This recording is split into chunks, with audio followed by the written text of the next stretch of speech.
Hello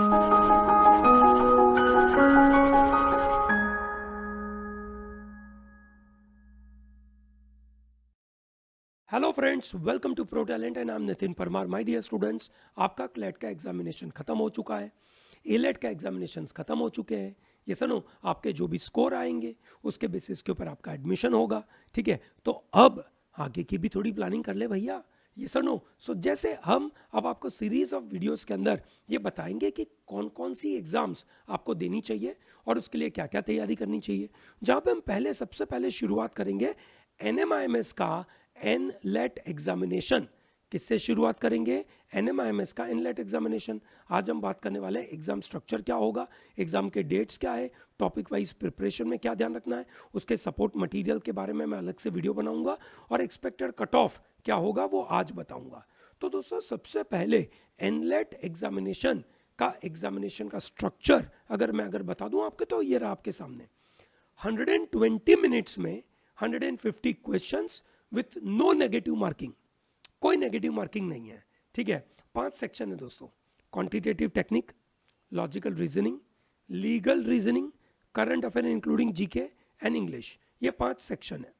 ये जो 5 section है उसमें डायरेक्ट क्वेश्चंस आते हैं, पैराग्राफ बेस्ड क्वेश्चंस नहीं आते हैं। क्लैट जैसा पेपर नहीं होता है, सीधा डायरेक्ट क्वेश्चंस होते हैं। ठीक है, हालांकि ये लोग सेक्शन का ऑर्डर फिक्स करते हैं कि पहले आपको मानो इंग्लिश दे दिया, फिर रीजनिंग दे दिया, फिर लीगल दिया, फिर जीके दिया, फिर कॉन्ट दिया, ऐसा वो ऑर्डर फिक्स कर सकते हैं। It's a computer based exam. दोस्तों, आपको कोई सेंटर पे जाना होगा, ठीक है, और वहाँ पे जो कंप्यूटर होगा उसके ऊपर आपको एग्जाम देनी है। ये ऑफलाइन एग्जाम नहीं है, ये ऑनलाइन एग्जाम है। Yes or no? So ProTalent will prepare you thoroughly for this online exam. We are going to give you proper support for this online examination structure.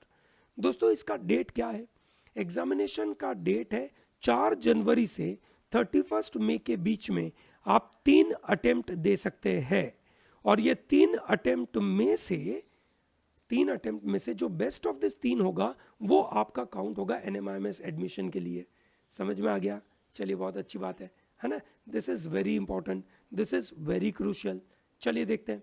अब इसका form भरने का date चालू हो चुका है, 1 दिसंबर से चालू हो गया था। ये सनो, लास्ट डेट है 21 मई। ठीक है, और एग्जामिनेशन की शेड्यूल आप 6 दिसंबर से लगा सकते हो। तो फॉर्म भरना चालू कर दीजिए।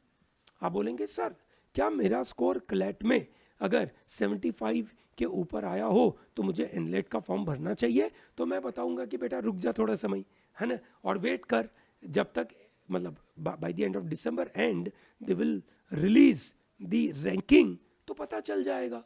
सिंपल सी बात है, बराबर है।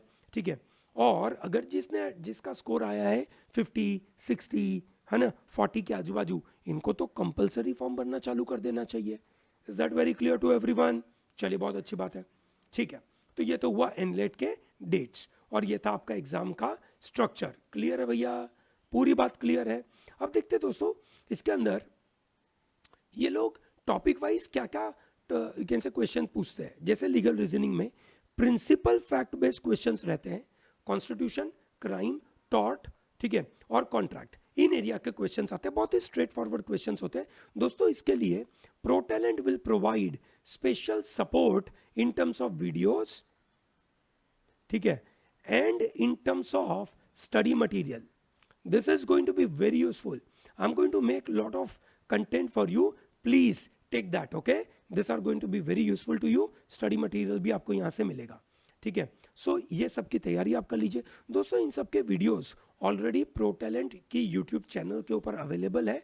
हर एक टॉपिक का डिटेल 12-15 से टॉपिक के वीडियोस होंगे। प्लीज़ उसको देखिए, डिटेल में देखिए और उसके साथ तैयारी करिए। दिस इज़ वेरी क्रूशियल, ठीक है। लॉजिकल रीजनिंग के अंदर आपके पास verbal reasoning, that is critical reasoning, and non verbal reasoning, ये दोनों के एरियाज रहेंगे।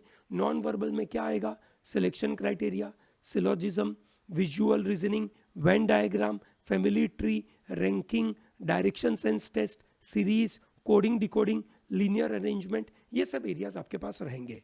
इसके लिए आपको अलग से तैयारी करनी पड़ेगी, क्योंकि क्लैट में आपने ये तैयारी ज़रूर नहीं करी थी और इलेट में भी ज़रूरत नहीं थी। ये सुनो, और statement, argument, strong and weak argument, courses of action, assertion reason, statement assumption, statement conclusion, इसकी भी अलग से तैयारी करनी पड़ेगी, क्योंकि ये जो तैयारी है ये भी तैयारी आपने क्लैट के लिए नहीं की थी, ठीक है। तो पूरा अलग से करना पड़ेगा, 30 क्वेश्चंस आएंगे, हर एक एरिया से एक आ जाएगा। ये सनो सबकी तैयारी करनी पड़ेगी। ये सनो जनरल नॉलेज और करंट अफेयर में क्या करें सर? बिल्कुल क्लैट के बाद ये सवाल पूछना तो बनता है। स्टैटिक जीके के अंदर हिस्ट्री, साइंस, ज्योग्राफी, ठीक है, इंडियन कॉन्स्टिट्यूशन, इंटरनेशनल ऑर्गेनाइजेशन, ये सवाल आएंगे। और करंट अफेयर में who's who, sports, ranking, places in the news, important events in the news. तो अभी आप जो रेगुलरली प्रो टैलेंट के मॉड्यूल देख रहे हैं करंट अफेयर के, वो प्लीज चालू रखें। और प्रो टैलेंट ने जो आपको 500 MCQ का वीडियो दिए थे जो एलेट के लिए लिखा था, प्लीज आप उसको देखना चालू करिए। अगर आप अभी जनवरी में एग्जाम लिखने वाले हैं तो ये 500 MCQs आपके लिए बड़े काम के हैं, ये मिस नहीं करिएगा। Is that very clear? चलिए बहुत अच्छी बात है। देन अच्छा, इसके लिए will be also going to give you a good content.